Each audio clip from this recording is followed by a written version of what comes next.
But the story I'm going to end with is about something that happened a while back, but that Americans don't know. And it's about Americans who made a difference. One state in the United States, out of 50, made a decision early on in the crisis, early in 2009, not to do what California is doing, its neighboring state, not to do what Cuomo is doing here, not to do what Walker and Kasich and the others are doing.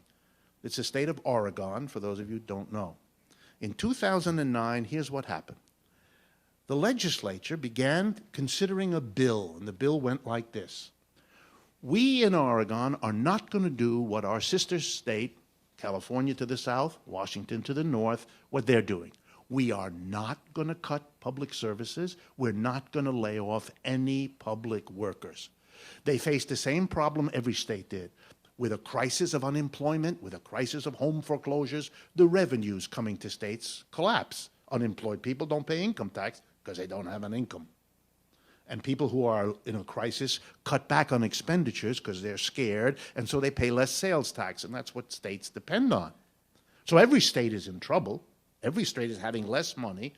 They could, of course, go to the corporations and the rich, but they don't.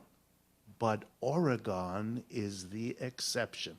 And I tell this story because it certainly must be true that if this could happen in Oregon, then it sure could happen lots of other places. It's summertime 2009. The legislature has a bill which says we're not going to cut services, we're not going to lay off all people. How are we going to deal with the cutback of our revenues? We're going to tax corporations and we're going to tax the rich. I kid you not.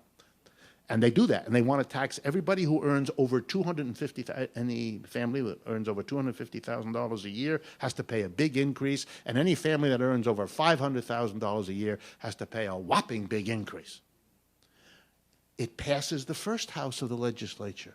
People are amazed. It passes the second house of the legislature. People are more amazed. The bill is sent to the governor, who signs it.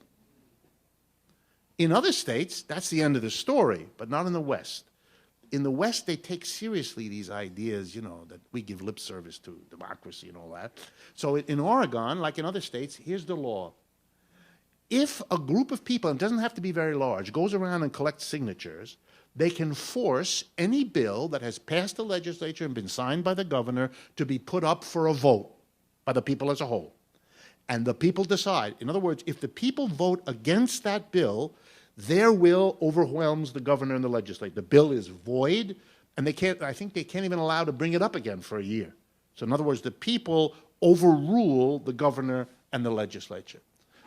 Okay, so you could imagine after the governor signed it, the Republicans and the business community went nuts, predictably, and they gathered the signatures very quickly. They were able to do that.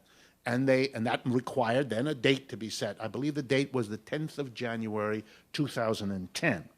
On that day, after months of campaigning by the two sides, 1.2 million people, citizens of Oregon, went to the polls. You know why I'm telling you the story. They voted decisively in favor of the law, so Oregon is not doing what the rest of the United States is doing. And if you don't know that story, then that's a lesson to you in how the media in this country work.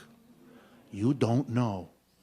Even though nothing could be more relevant for all of you that are considering, for example, what the government of the state of New York is now doing, nothing could be more relevant than the question, why aren't we doing, or at least debating doing, what Oregon did?